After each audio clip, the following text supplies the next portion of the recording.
E aí, gente, tudo bem? Sejam bem-vindos a mais um vídeo de Parabólica e vídeo aí para a gente dar um relato de notícias que aconteceram aí nos últimos dias aí da semana.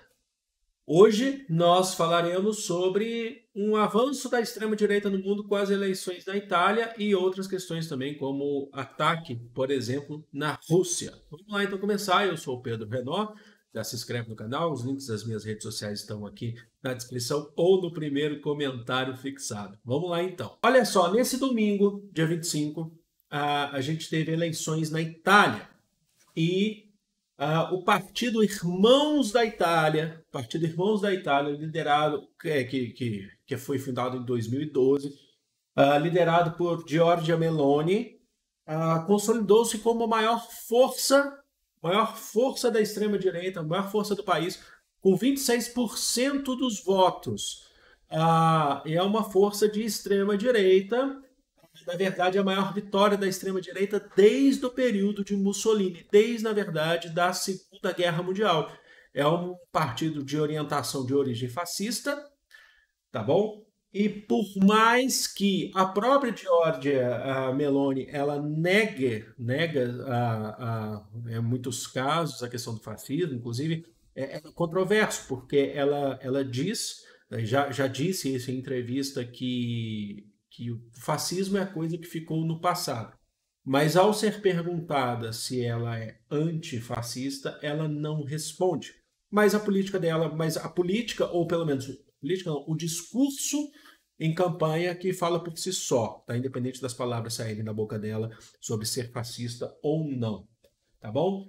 Considerando a coalizão, então seria então a união de partidos de extrema direita, que vai ser formada também pela partido Liga, e principalmente pelo Força Itália, do Benito Mussolini, que já foi premier italiano por quatro, o neoliberal, também de origem fascista, né, de caráter fascista, e empresário bilionário italiano, foi dono, se eu não me engano, também do clube, né, do Milan.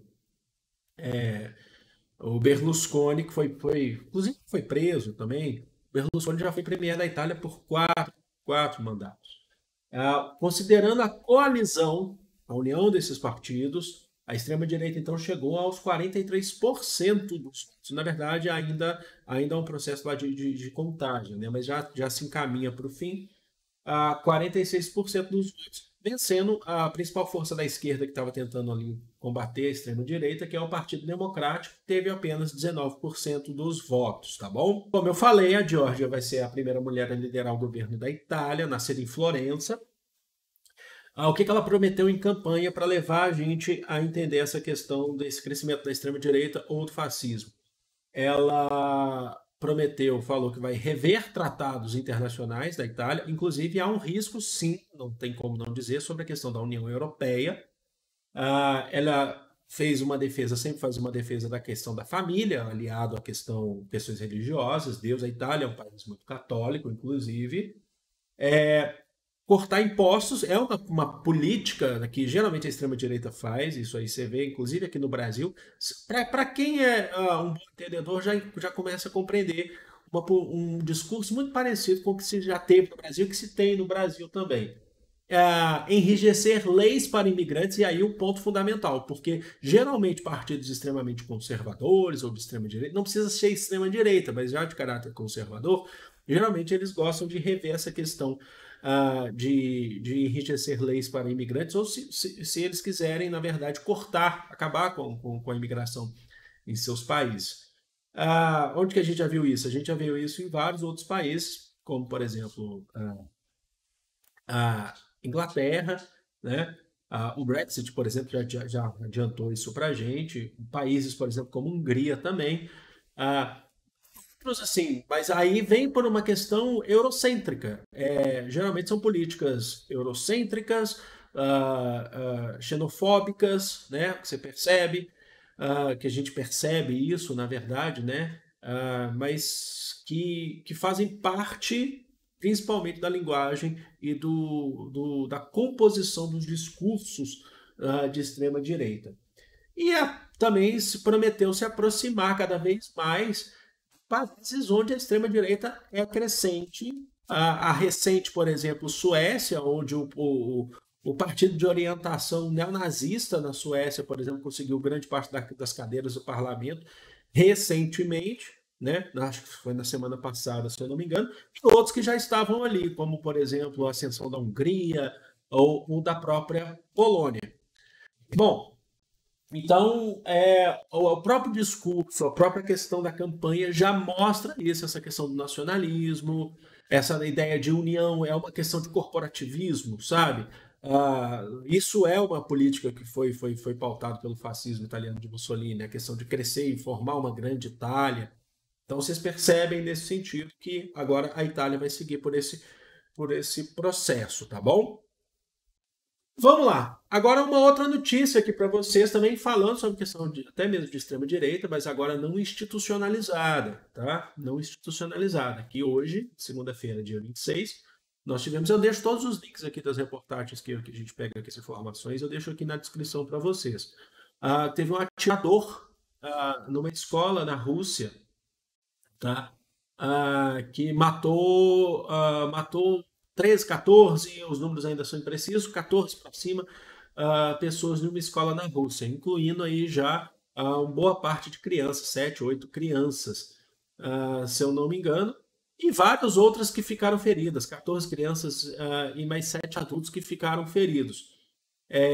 O ataque, eu vou ler aqui a reportagem para vocês, eu deixo aqui na descrição, vou ler um trecho. O ataque aconteceu na escola chamada N88, em Izhevsk, que tem cerca de 1.000 alunos e 80 professores. Segundo o governador da região, Alexander Brechalov, uma pessoa não identificada entrou no centro de ensino pela manhã, matou um segurança e abriu fogo contra as crianças. O suspeito usava uma blusa com uma suástica vermelha estampada e o destino.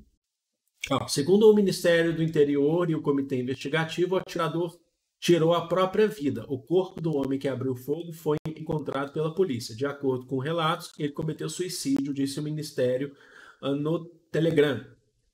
Em mensagem divulgada pelo Kremlin, o governo, né, o presidente russo Vladimir Putin, considerou o episódio um ato terrorista e desumano.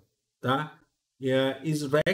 Izhevsk, né, não sei a pronúncia, a cidade é uma cidade de 630 mil habitantes, fica a oeste dos Montes Urais, na porção central da Rússia, cerca de 960 quilômetros a leste de Moscou.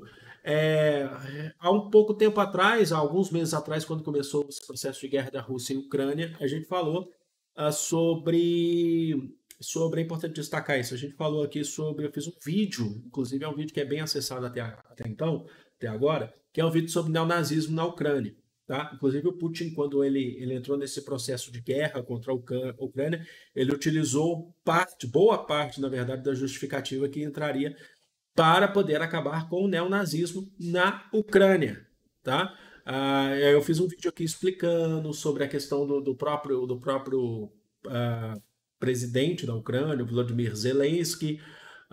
Falei, inclusive, sobre alguns dos grupos neonazistas da Ucrânia, o Batalhão de Azov, por exemplo. São grupos, milícias, na verdade, grupos paramilitares de extrema-direita e neonazistas, que com o governo ucraniano acabaram tendo uma passagem livre. Inclusive, na época, a gente fez até vídeo mostrando, inclusive, que existiam soldados do exército ucraniano lutando contra os russos com um emblema neonazista estampado em suas fardas, como o Sol Negro, por exemplo. E o Putin utilizou a justificativa de que ia combater o neonazismo na Ucrânia. Só que, inclusive, a gente alertava lá que existe também neonazismo na Rússia. A questão é que na Ucrânia já existe, de certa forma, há um processo de institucionalização do neonazismo entrando dentro de instituições, por exemplo, o Ministério da Defesa ucraniana, o que até então não se sabe muito bem se na Rússia sobre isso, né? Mas existe um neonazismo crescente, forte na Europa como um todo, e na Rússia não é diferente. Esse atentado ele mostrou um pouco disso, pelo menos a questão da ideia, né, da questão do neonazismo, lamentavelmente. Espero que vocês tenham curtido, espero que vocês tenham gostado. Vim aqui passar essas informações importantes para vocês. Eu amo vocês, é de todo coração. Grande beijo. Fui!